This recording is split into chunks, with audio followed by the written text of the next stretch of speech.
We're gamers, we like games, we play games because we're gamers. We got no lives, we've got jobs, this is our hub.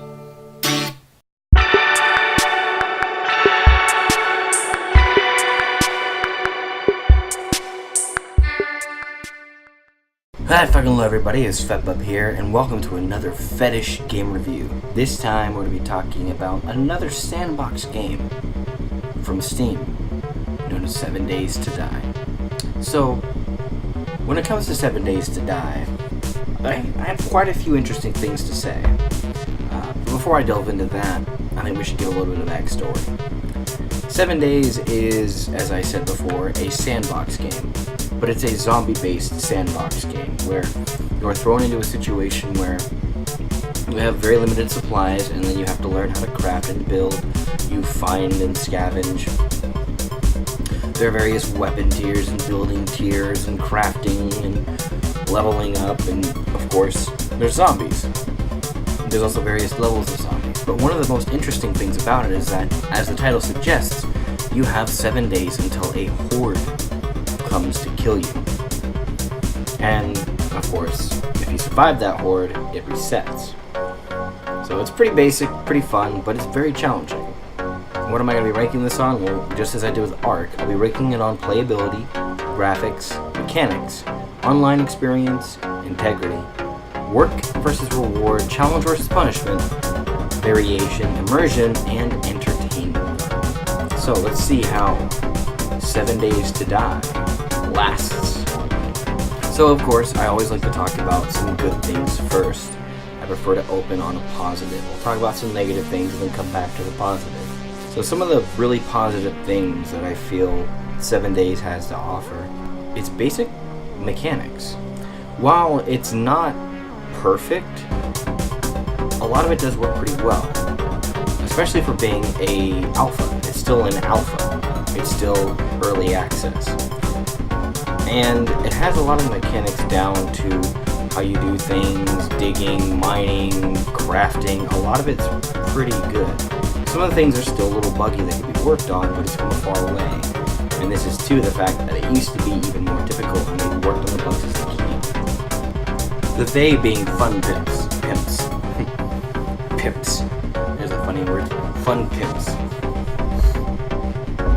So the mechanics are pretty well. I enjoy how it works for the most part. Certain things I have a bit of an issue with, but it works pretty well. The game is pretty playable too. Nothing I see really takes away from how playable it is. And the main reason being this is due to its work versus reward and its challenge versus punishment. Now, while it can be a very challenging game, especially early on if you're new.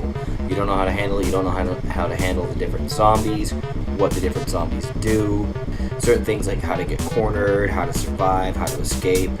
Things like the height levels that zombies can scale or jump, climbing, how fast they are at night, different things like that. If you're not used to that, it's going to be difficult. But as long as you continue to work at it and you overcome it, it is pretty rewarding and it's not extremely punishing.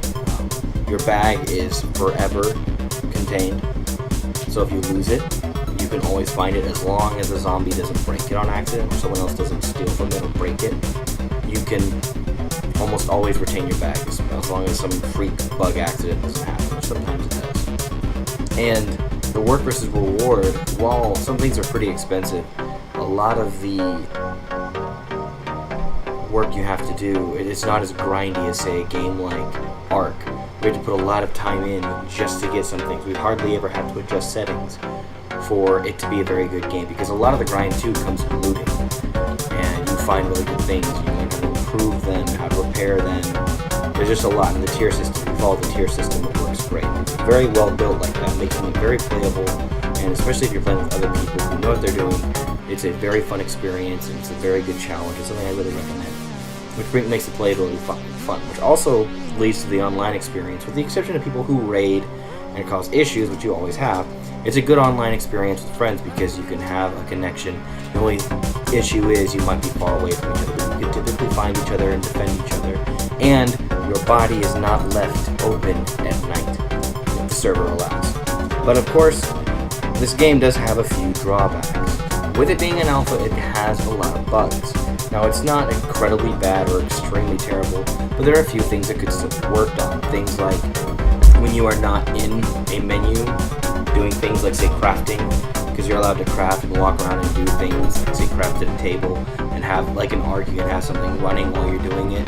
How Ark allows you to maintain learning experience while it's being done, 7 days isn't as good about that. Sometimes you have to just be in that crafting menu, in that crafting table you're using to maintain the experience gained from it. So that's one of the bugs. There's a few other bugs as well, such as how blocks sometimes form, how blocks go, sometimes how the enemies can just kind of magically pop over things. There's some glitches in there, but of course, again, it's an alpha.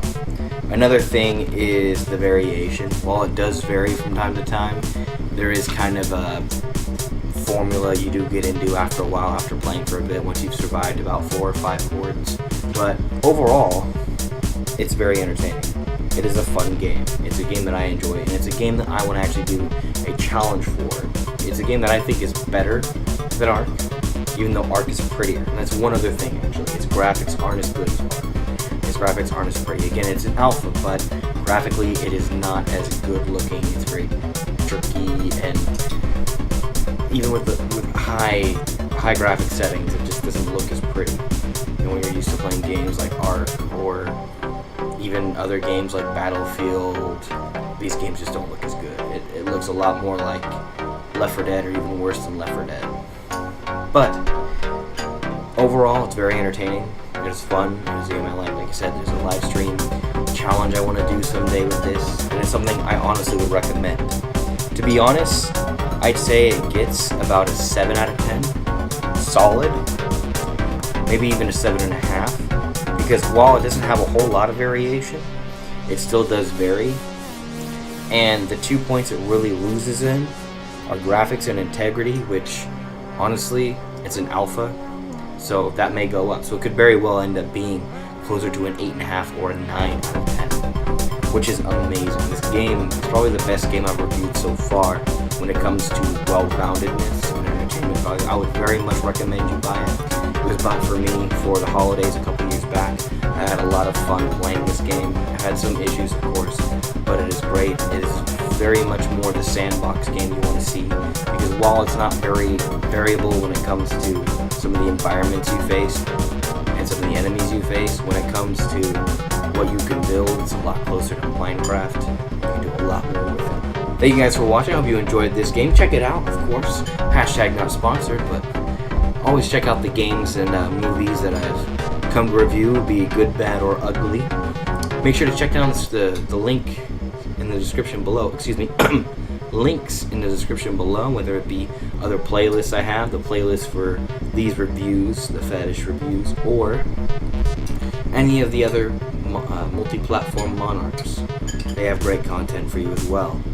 You can also check out my Patreon in that description. Always appreciate the help. What I appreciate the most, other than your viewership, is your subscription. It would really benefit me, help me grow the channel. It's what I want to see happen with this. It's what I really look forward to. So, thank you again for watching. Make sure to give that like button a nice good game on its hot little butt. I don't think I mentioned that yet. And you guys have a good fucking day. Bye.